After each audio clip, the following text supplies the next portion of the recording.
today I'm here with Joey, and we are going to discuss 3 movies that we watched. The first one is the Dixie Chicks movie, Shut Up and Sing, and then we have the Boy Band Con, a movie about Lou Pearlman, and Artifact.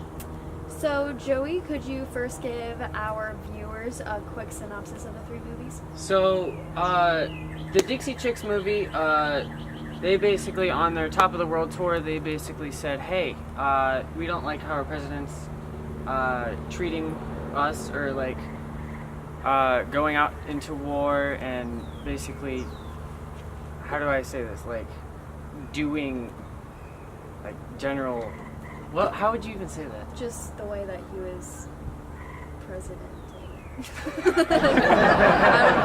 Alright, so the Dixie Chicks on the Top of the World tour, they basically said, we don't like how our president's presidenting, and we don't appreciate that he's from Texas, which causes everybody to be in an absolute uproar. Got everybody upset about how the Dixie Chicks were pulled into politically not okay scenario, and then people started smashing CDs. People started to not want anything on the radio, and then people were outraged that Dixie Chicks were on foreign soil, speaking bad about the president. And with the Lou Pearlman, he was just, I don't think he was a horrible person for what he did. I think mentally he wasn't okay. He didn't know exactly what he was doing to everybody when at first. So I think that he was doing everything on purpose, not knowing that he was doing wrong. Yeah.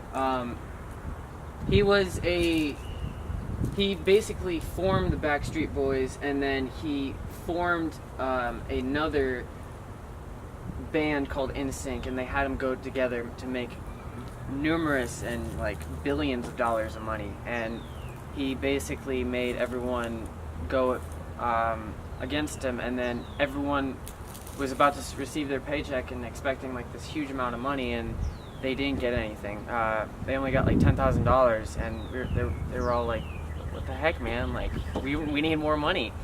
And then everybody sued him, and since he wrote it down in contract, and they just signed it because he was this big, huge dude, big, huge corporate who had a lot of money, who had fame, who had if you were related to Lou Pearlman, you were the shit or something, and And then with Artifact, they were signed to a really crappy record label, and everyone basically was upset about how they weren't paid right? Yep. Okay, so could you first let's talk about the Dixie Chicks movie. Okay. What are your thoughts on the comments Natalie made? Yes, I feel like it's right that people speak freedom of speech and everything, and speak what they think, but I don't think that I think people were blowing this a little bit too out of proportion and saying, oh, it was just one small little comment. And yes, I do think it was on foreign soil, and since it was on foreign soil, it was 10 times worse, but I don't know, I do feel like that wasn't entirely the best thing to say on tour. Yeah. So, do you think that the radio did the right thing by not playing their music? Not quite. I mean, I feel like when people blow things out of proportion, that they take things to the extreme and they don't do anything at all. Not completely not showing anything on the radio and not promoting anything. And I do feel like they should have, but they didn't. I mean, people were on the radio and they were saying they were angry about different radios that were playing, and they just plummeted because they weren't getting paid. Yeah. Okay, and do you think that they could have resolved this conflict sooner, or was this a strung out drama inevitable? I do feel like it. This is why I don't touch politics, at all. Like, it's just, if you're in it, you're in it. Yeah. You can't get out of it. And people take things to heart, and they get hurt, and they get too butthurt, and they, I don't know. So I don't feel like it could have been shorter. I do feel like they did. I don't think they apologized, but like they did come out and they basically said like, hey, like I do think they did everything that they could, but I don't think they could to resolve the conflict, and then it just right. Okay. So onto the Lou Pearlman movie. Do you think Lou had his best interest in the bands? I do. If Lou Pearlman didn't, then I think he was just a fucked up guy. And I think that he was just mentally disconnected if he didn't believe in the bands. And he didn't. And I mean, he wanted to be 1/6 of the band, so I think that he really did want the best for them. I agree. Okay, and do you think he wanted the money, or do you think he wanted to be a part of the band? I think he just wanted to be a part of the band, and I think that he just wanted to be loved, and I think he just wanted to be accepted, a part of a group of people, and because like during his early years of the life, I don't think he was loved, and he wasn't famous. He was bullied a lot. He wasn't treated fairly, and a lot of the times he felt outcasted, and I do feel like this formed who he became and the monster that he became. Yeah. Okay. And after seeing the $10,000 check when they were assuming like $200,000, what do you think was going through those band members' mind?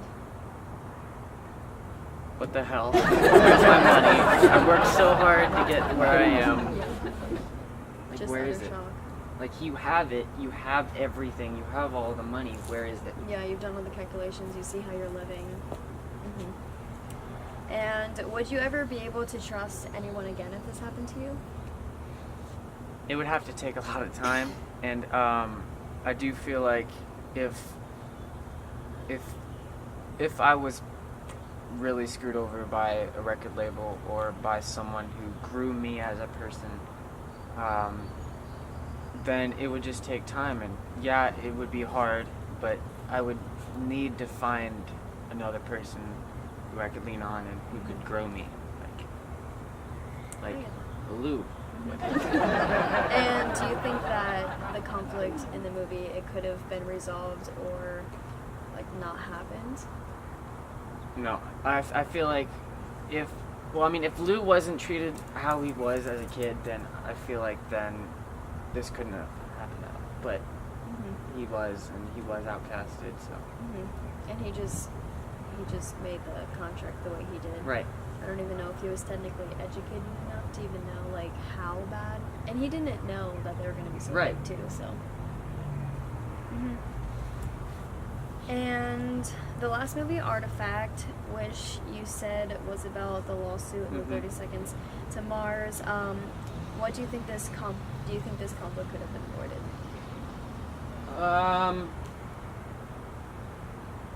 Well, with how is it EMI?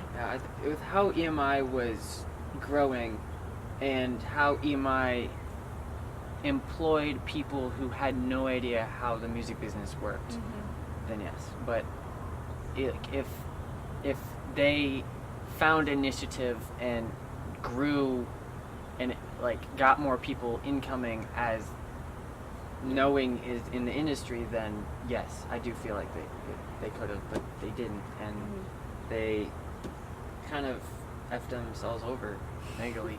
Okay, so the last question I have for you is, what was your favorite movie? So the Dixie Chicks was pretty easy to watch. It was like in time with everything, and it kind of made everything evolve as it's going on. Yeah. With same thing with Artifact. It was going on as it was happening, but with Luke Perlman, it was just one big story with a bunch of facts, and it was just really hard to read, and it was kind of annoying to take notes because you were trying to grab everything. And it was like it was all over the place all the time. But with Artifact, it was just kind of a lawsuit, and there was nothing else going on. Yeah. So I feel like Dixie Chicks was the easiest in between the two, most entertaining and in time. Well, that's all the time we have. Thanks for talking to me, Jake. Thank you.